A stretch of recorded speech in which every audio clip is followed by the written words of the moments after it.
So in this video about driving revenue from the Qnity measure module, I want to introduce you to something called two-number growth, which is really at the basis of a growth model. And other things that really support and are built onto two-number growth, and in terms of specific tools around it, training, and then individual practices. So this will be an introduction into two-number growth, just to give you an understanding of it. Now, first of all, as it relates to two-number growth, really what we're talking about is driving a particular KPI. And the KPI that we're really looking at here is revenues, also known as sales. All right? So what two-number growth does is it eliminates several challenges. And let me give you sort of the founding story behind this. So running a company with multiple departments and leaders, working in a lot of different areas, education, the front line, coaching, marketing, front desk. One of the things I learned when I was running a business, a large salon company, is that all of these different functions within the business had their key performance indicators. And they all were pointing towards sales, okay? Certainly they had also performance indicators related with expenses. But one of the things that was troubling is that there was absolutely no consistency between the different functions of the business. For example, education was really teaching growth and soft skills and how to build a clientele using a variety of different indicators and metrics. Coaching was really based upon a whole other set of criteria. Price increases were really based on a whole other set of key performance indicators. The front line had theirs, but there was no consistency, there was no overlap, and in many cases, really what it did is it caused confusion. It also created conflict at times because driving one particular key performance indicator could be at the expense of another. And then finally, there was no real measurement in terms of which were the most important. Quantifiably, with proof, what really made the biggest difference in sales. In other words, following Qnity's success principles, which small steps, if really applied to a specific activity, had the biggest impact on sales. All right, and so I'll break this down for you. And so anyway, what happened is I reached sort of a boiling point of frustration, and I had our controller do a study, and I said, I want to get us to one common metric. I want to get us to one common metric that everybody in the company can focus on. We can be on the same page. It's easy to measure. It's easy to impact. It's easy to understand. And so anyway, he went off and ran some numbers, and something, we sort of went back and forth on this. And out of this, this was almost like a birth of an idea that really just, all of a sudden, everything sort of connected together, and it ended up being sort of a wow moment for me. Now, I'm not a big math guy, okay?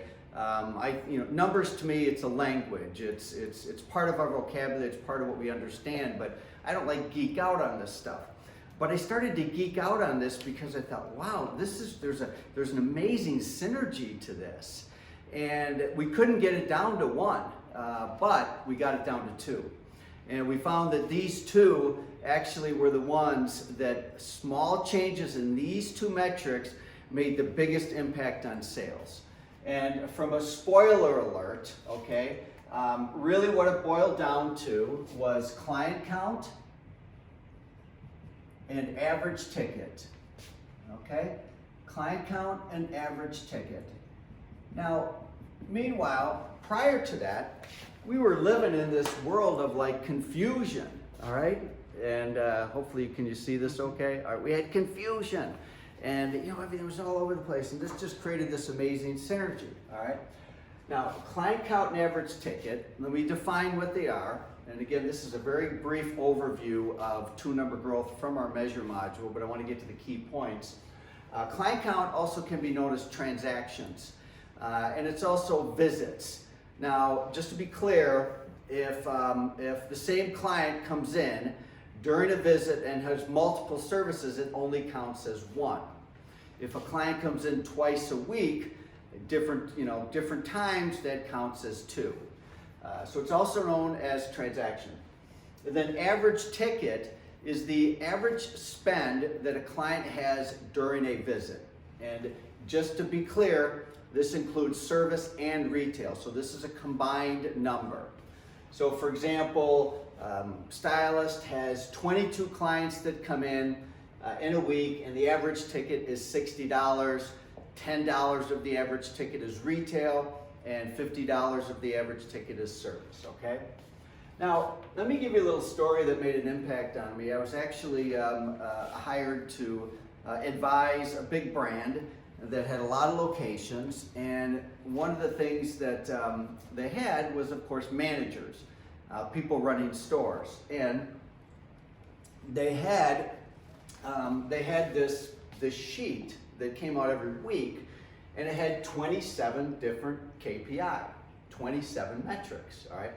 Now, these are working stylists that also were in a leadership position. They had other stuff to do other than analyze the business.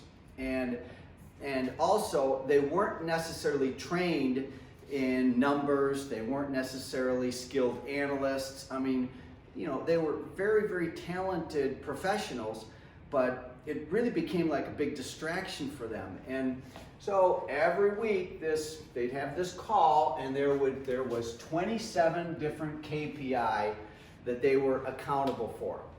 Now, it's pretty easy to describe that we lost them at hello, all right? And what happened is that a manager would look at a metric that looked good, and that would be the highlight. That's what they talk about. But meanwhile, other ones were not doing so well. And the other thing is, in many cases, they conflicted with each other in terms of driving one particular key performance indicator was at the expense of others. In other words, at the chair, a focus on retail as opposed to a focus on upselling, or a focus on longer services. I'm not giving you a real good example, but the reality is that in many cases they conflicted with each other. So there's confusion, there was conflict, and there was no prioritization as to which ones made the biggest impact.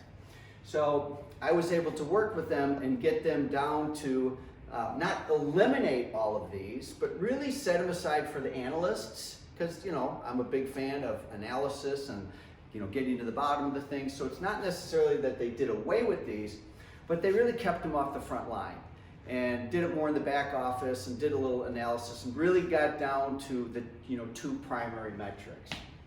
Now, an analogy is if you're looking at flying an airplane, all right, and airplane there's a lot of instrument, a lot on the instrument panel.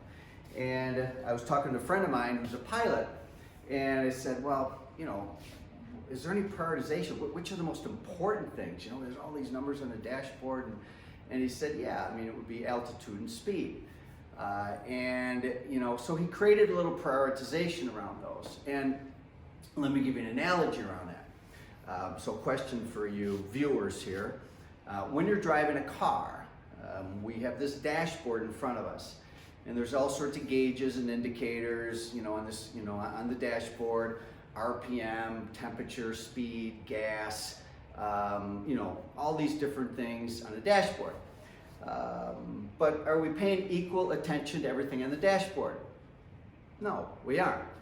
And I'd ask the question, so what are the two things you never lose track of when you're driving a car? Now, yes, there's all these other indicators and they're important and what have you, but back to prioritization and impact. When you're driving a car, the two things that you never lose track of are gas and speed, all right? And you literally could drive cross country with a decent car with just paying your primary attention to these two indicators. Client count and average ticket behave very similarly. We're really talking about a full team driving revenues. And a team driving revenues really comes in the moment. And we don't want people's attention on 27 metrics. We want people's attention on the guests.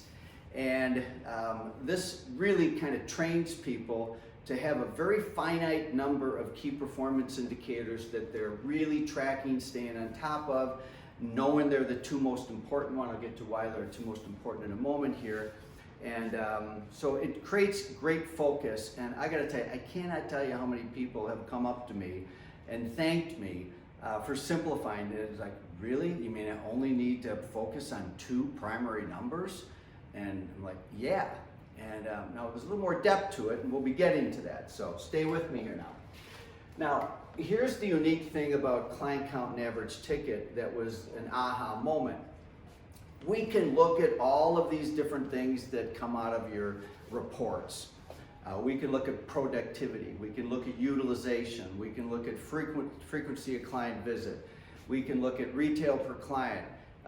We can look at pre-booking. We can look at retention. We can look at referrals. We can look at new client retention, existing. We can look at all of these different things. There's only two metrics. When you multiply them together, they actually equal sales.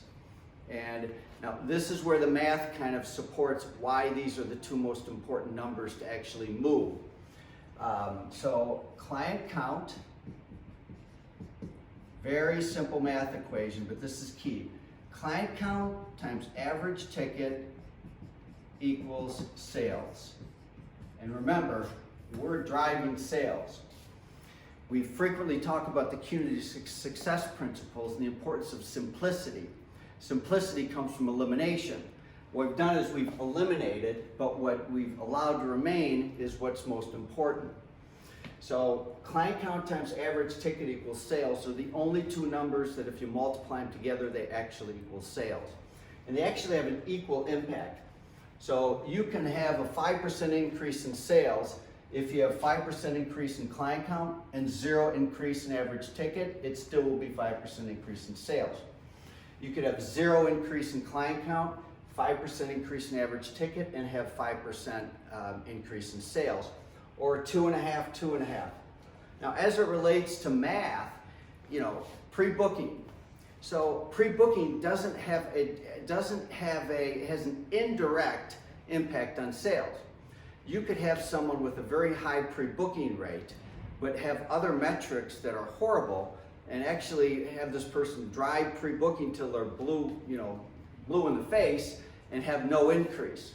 But if someone's increasing client count and average ticket, it is going to for sure increase sales.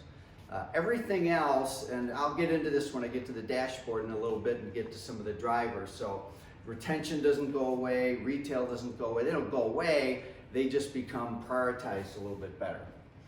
Now, here's another thing about two-number growth. So it's universal.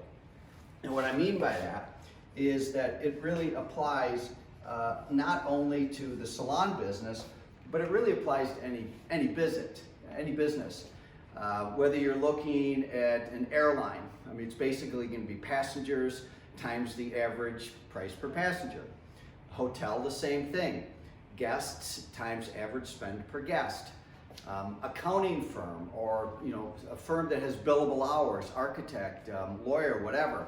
It's going to be a number of clients times billable rate per hour, all right? And so anyway, it applies to all different situations in business. So anyway, this is two-number growth. It's really the basis, and we're going to build on some of these things in the drive and revenue section.